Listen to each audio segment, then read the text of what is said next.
अस्सलाम वालेकुम and good evening everybody. मैं हूं Mehar Bukhari and you watching Crossfire. Pakistan पर एक कैफियत देर तक तारी रही और वो ये थी कि इसके लोग रात को जब सोते थे मुल्क का वजीर आजम फिरोज खान नून होता और सुबह उठते तो उनको खबर दी जाती कि आज से उनका वजीर आजम नूरुल अमीन है। गोया मुल्क किस तरह चल रहा है, इसे चलाने वाले कौन हैं, हुकूमत के ऐवानों में किसका सिक्का चलता है, किसके हुक्म पर अवाम की सुबह होती हैं और शामें किसके हुक्म की मोहताज, इन सब से लोग बेखबर ही रहा करते थे, बल्कि बेखबर रखे जाते थे। इक्तदार का खेल अवाम से लाखों कोसों दूर खेला जाता था और इतना दूर नाजरीन कि ना कोई बाज़गश्त ना ही आहट उनकी समातों तक रसाई रखती। फिर यकायक इक्तदार का ये खेल बदल गया और इक्तदार का रास्ता जो जां तलब जर्नेलों की अयाशियों और अफसरों की मनमानियों से शुरू होता था, इस रास्ते की बुनियादें अवाम के अंगूठों के नीचे रख दी गईं। ये रूल्स ऑफ गेम तब्दील करने वाले का नाम था भुट्टो, जुल्फिकार अली भुट्टो। ये जुर्म इस कदर संगीन था कि भुट्टो को तख्तादार पर लटका दिया गया। एक आमरे वक्त की ख्वाहिश की तकमील के लिए अदलिया एक आलाकार के तौर पर इस्तेमाल हुई। नसीम हसन शाह भुट्टो की मौत के खिलाफ अपील की समाअत करने वाले सुप्रीम कोर्ट के बेंच के रुकन थे। वो काफी अरसे से बीमार हैं, लेकिन अपनी अच्छी सेहत के आखिरी दिनों में उन्होंने ये बयान देकर तहलका मचा दिया पूरे पाकिस्तान में कि भुट्टो को मौत की सजा देने के लिए बेंच पर दबाव था। उनके इस इंकशाफ से कबल भी भुट्टो के चाहने वाले इन्हें शहीद का दर्जा दिया करते थे और तारीख ने भुट्टो को कभी कातिल तस्लीम ही नहीं किया। टू बिगिन विद, तारीख की इस सचगोही के बावजूद पीपल्स पार्टी के शरीक चेयरमैन ने बहैसियत सदर जनाब जुल्फिकार अली भुट्टो का केस रीओपन करने के लिए रेफरेंस इन अल्फाज के साथ सुप्रीम कोर्ट भिजवा दी है। एक दफा मुलाहिजा कीजिए। तुम तारीख से लड़ना चाह रहे हो, हम इंस्टीट्यूशंस का तकरार नहीं चाहते, हम इंस्टीट्यूशंस को इंस्टीट्यूशन बनाना चाहते, इसलिए तो हमने रेफरेंस भेजा है कि तुम्हारे मुंह पे जो कालक लगी हुई है वो एक दफा तुम खुद उतारो। हमें मजबूर मत करो कि हम आगे बढ़ के उतारें। अवाम के वो लीडर जिन्हें रियासतें, अदालतें और जाबिर हुक्मरान कानून के सहारे लेकर मरवा देते हैं, जब तारीख ऐसे लीडरों के हक में गवाही देती है तो रियासतों के हुक्म, अदालत के फैसलों और आमिरों जाबिरों के सारे मुजालिम पर वक्त लानत भेज दिया करता है।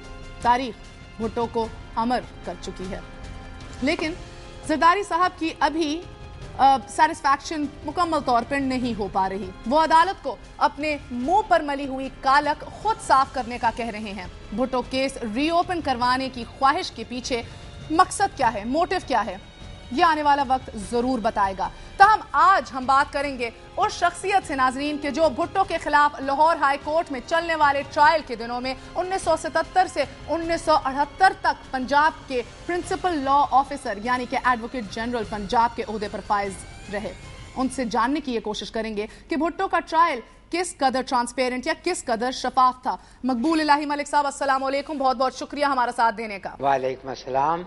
फरमाइएगा कि जब Bhutto case Lahore high court में था और आप प्रिंसिपल लॉ ऑफिसर थे पंजाब के, तो आपको अलग क्यों किया गया?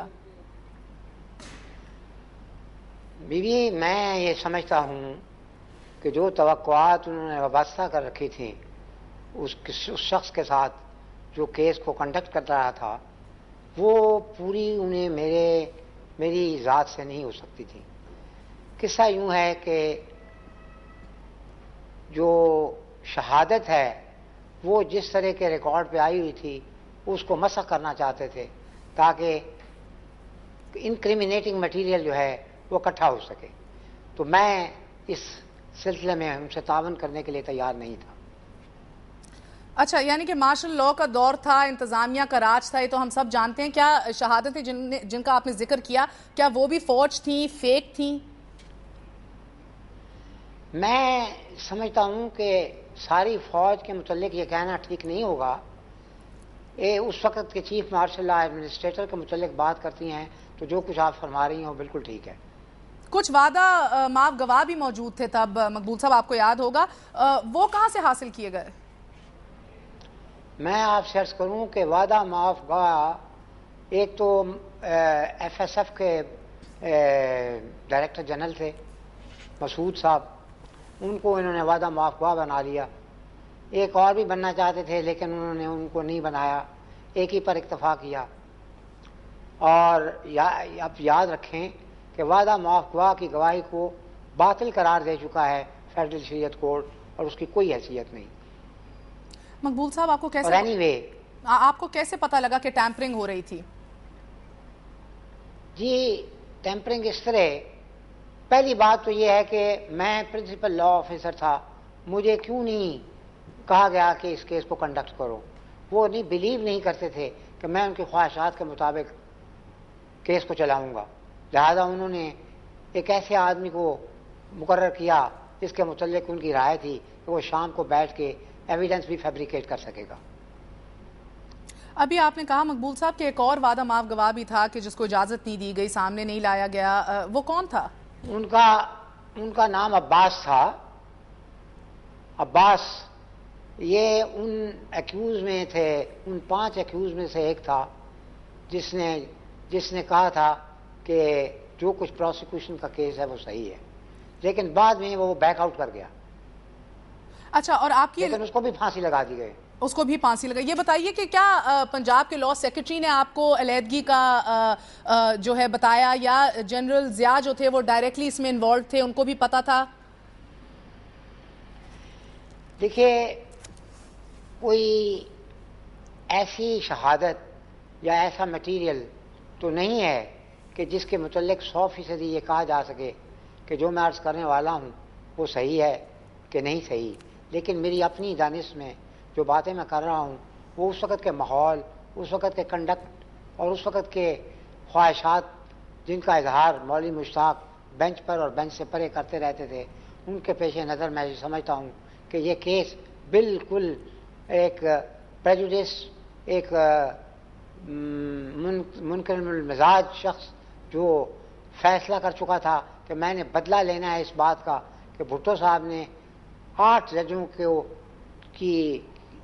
کی سینیورٹی کو بالائے طاق رکھتے ہوئے ایک ایسے شخص کو چیف جسٹس بنایا لاہور ہائی کورٹ کا، جو 8 درجے جونیئر تھا دوسرے ججوں سے. بات آپ نے چھیڑی تھی، میں جی ان کو کھائے جا رہی تھی. میں آپ سے مولوی مشتاق کے کھائے جا رہی تھی. بالکل. اچھا، میں آپ کو مولوی مشتاق کے حوالے سے بھی پوچھوں گی، مگر پہلے میں آپ سے جاننا چاہ رہی ہوں کہ اگین جو میں نے آپ سے پوچھا، آپ کی علیحدگی کے حوالے سے کون کون آگاہ تھا؟ کیا جنرل ضیاء الحق بھی آگاہ تھے آپ کی علیحدگی کے حوالے سے؟ کیا ان کا اس میں سٹیک تھا؟ کیا ڈائریکٹلی انہوں نے پارٹیسپیٹ کیا؟ ڈائریکٹلی تو وہ سامنے نہیں آئے، لیکن میں سمجھتا ہوں کہ ان کی مرضی شامل تھی کہ وہ مجھے ہٹا دیں. مجھے اس کا علم تھا کہ ہر روز کوئی نہ کوئی میٹنگ ہوتی ہے مجھے ہٹانے کے لیے. میرے خلاف ان کے پاس کوئی مٹیریل نہیں تھا، اس لیے وہ بیچارے دیر لگا رہے تھے. جب میں نے دیکھا کہ یہ پسند ہیں کہ میں اس عہدے پر قائم نہ رہوں، تو پھر میں نے خود ہی جا کے استعفیٰ دے دیا اور کہا کہ ان حالات میں میں کام نہیں کر سکتا. اچھا، آپ کو کیا ڈرایا دھمکایا گیا؟ نہیں، مجھے کسی نے ڈائریکٹلی نہ ڈرایا نہ دھمکایا. اچھا، مگر یہاں کوشچن ڈرایا اور دھمکانے کا نہیں تھا، یہاں تو کوشچن یہ تھا